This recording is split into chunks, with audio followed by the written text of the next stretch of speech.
Meow, are you doing today? Are you perhaps looking for an introduction into Monster Hunter? Well, this video is quite possibly the best place to get started.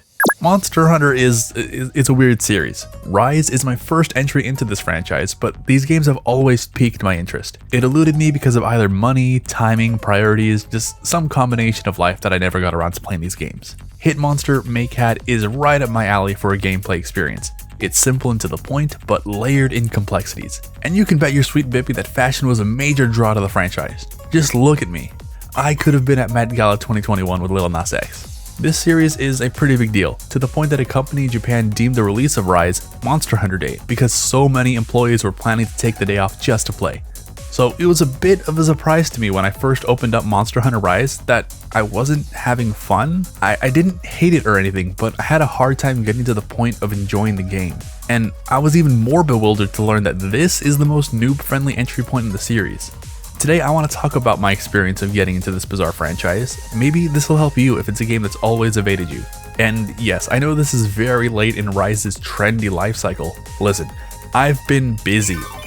Patreon.com/StarTime, lots of good bonus art and your name in the credits. Also, the Sunbreak expansion was just announced, so maybe if that piqued your interest and you want to get into the series, hey, this is a good place to maybe get started with that. Okay, let's look at the tutorials now. The first time jumping into the world to hunt some monsters, I was so lost and a majority of the damage was done by my Palamute. I kinda just stumbled into the fight and waved my flashy stick around while my dog did all the work for me. She's a very good puppers, but I was left feeling kinda confused. Generally speaking, you want tutorials to establish your relationship with the world. I'm here to jump on Goombas and get the flag at the end. I'm here to develop an island into a thriving community.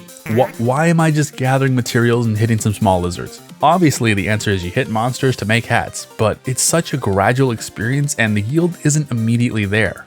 So it's hard to fully grasp your purpose. And it's not like it needs to be super explicit. Loop Hero, for example, establishes that there's a lot to be unlocked because even if you don't understand all the nuances of the systems, the number go up concept is clearly expressed. All you do in Monster Hunter is hit monster, make hat, and the rest of the game is learning how to be more efficient at hitting monsters and making better hats to hit more monsters even better. But I struggled at first with how the progression was presented. In a weird way, it didn't feel purposeful. It felt like daily life. I'll get back to that in a bit, because from a technical standpoint, I don't know if this series fares much better. Monster Hunter throws a lot of things at you, and a lot of it is expressed through words on a screen. Games are a unique medium where you can take action and learn through experience, so it's always kind of a big stinky bummer when games just throw PowerPoints at you. And Monster Hunter does it all the time. On top of that, you have pages and pages of weapon-specific abilities, and there's lots of stuff that just isn't well explained and a lot of stuff is left out. And on one hand, I think that's really cool. I talked about it in my player archetype video. I'm the type of player who really likes figuring stuff out on my own. You know, experimenting to see what works. So getting a bunch of information and then slowly putting the whole picture together is super satisfying. I'd happily end the video right here if that's what the entirety of the game was about. But as I've talked with friends who are veterans of the series, I'm learning about all these quality of life updates, the damage numbers, the skills you can acquire, the item drop rates, the effectiveness of your weapons. Those pieces of the puzzles weren't really in the old games. Like if you wanted to know if you were dealing better damage on a monster, you had to base it off of how fast you were clearing the quest. And if you didn't want to go through that arbitrary guesswork, you had to look it up online. And then on top of combat systems, you also had to manage a billion other aspects like whetstones and paintballs. I don't know, it doesn't seem fun to me. Video games are weird. Monster Hunter is really weird. And when video essay YouTubists talk about games, there's lots of discussion about how games succeed or fail because of certain elements. Marvel's Avengers game misses the mark because you don't feel like a superhero. Super Mario Bros. 1-1 is a triumph in teaching players how to play. It works because of this, it fails because of that. We make these careful, thought-out analyses of what game design choices make these experiences succeed or fail, about how games are paced or how they immerse you in a fantastical world. And then Monster Hunter comes along and it's just good. It's messy as hell. The in-game guides have only recently become sort of player-friendly, and the fan base generally agrees that it's a hard game to get into for the first time. But in spite of all that, I still had so much fun learning the game. If it wasn't apparent, I've been struggling to articulate my thoughts on Monster Hunter. All I've been doing up to this point is expressing my bewilderment with the series. Going into this, I didn't really have a carefully constructed opinion of the game. I just really felt the need to talk about it. And now I'm coming back to writing after stepping away for a long time. I've played some more and I've had time to mull it over. So now that I've got my thoughts in order, here's why I think Monster Hunter is so good. It took me a long time to get super interested in the monsters, longer to figure out the joys of playing the insect glaive, and even longer still to stop feeling overwhelmed and start feeling excited about the plethora of systems and skill trees that the game had to offer. The thing that pulled me into the game initially was the world itself, which kind of feels weird at first. The plot is serviceable at best, and the characters generally don't venture farther than some variation of, oh, yeah, monsters, it do be like that, have fun bonking them heads. There aren't any complicated backstories. She makes the dongo, he's the elder, that's your doctor. And this lady's job is to close the gate. No one is very developed or carrying some heavily fleshed out backstory that adds layers of intricacy to the world.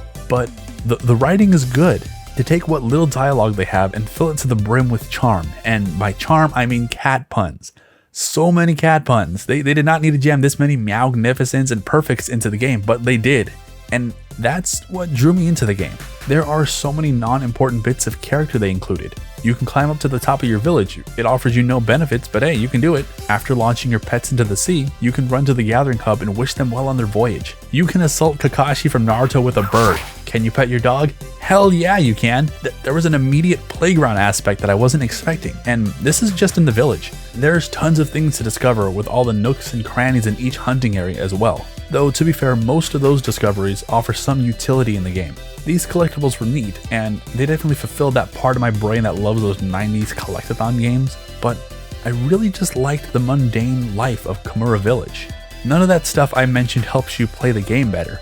This cat hiding in your house that almost definitely does crimes, he's just there to rat on the villagers. I think game dev Noel Berry captured this essence the best. I know that a lot of game designers put a lot of emphasis on what the hook of the game is, or the unique mechanic, and for a while I felt I lacked that direction. But I've come to terms with it, and I've learned I put more emphasis on the spaces, atmosphere, and feeling. This isn't to say you can't do both, or what I do wouldn't be better with a big hook, it's just what I've been realizing I like about making games. It's never a gameplay hook, it's about how a space feels. He is speaking from the perspective of a game dev, but his opinion can hold true from an audience perspective as well, because that's what Monster Hunter is for me. Simply existing in the world is cool, and besides the aesthetic intrigue, there's an element of community in Mon Hun Rise that has persisted through the series that I've come to adore. I don't think I would have gotten to this series had it not been for friends.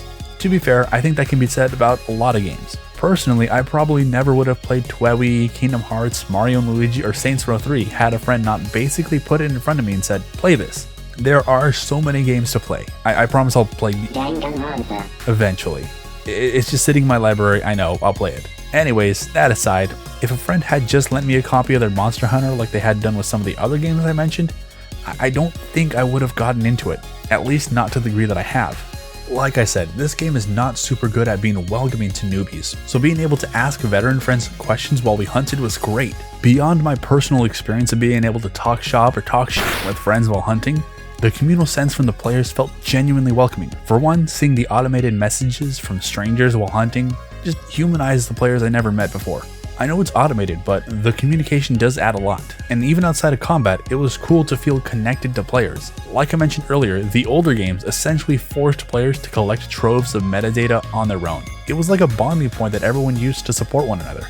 Generally, I try not to look up guides while I play, but the process of learning this game with friends and the community assembled resources made the experience much more fulfilling. It felt like I was a part of this legacy of hunters, and that energized me in a way that I hadn't gotten from other online games. Maybe it was just my experience with MMOs, but it always felt like I was rushing to catch up, rather than being a supportive part of the community. In Monster Hunter, I was the baby noob learning how to play, but I was still contributing to the fight. Your damage output is very much on screen in a game like MapleStory, and it came with the pressure because you can see the empirical data of how you were doing compared to your team, so the lack of emphasis on the stats relieved a lot of pressure from me. Monster Hunter is all about hit monster, make hat, and the entire game is learning how to get good at that process.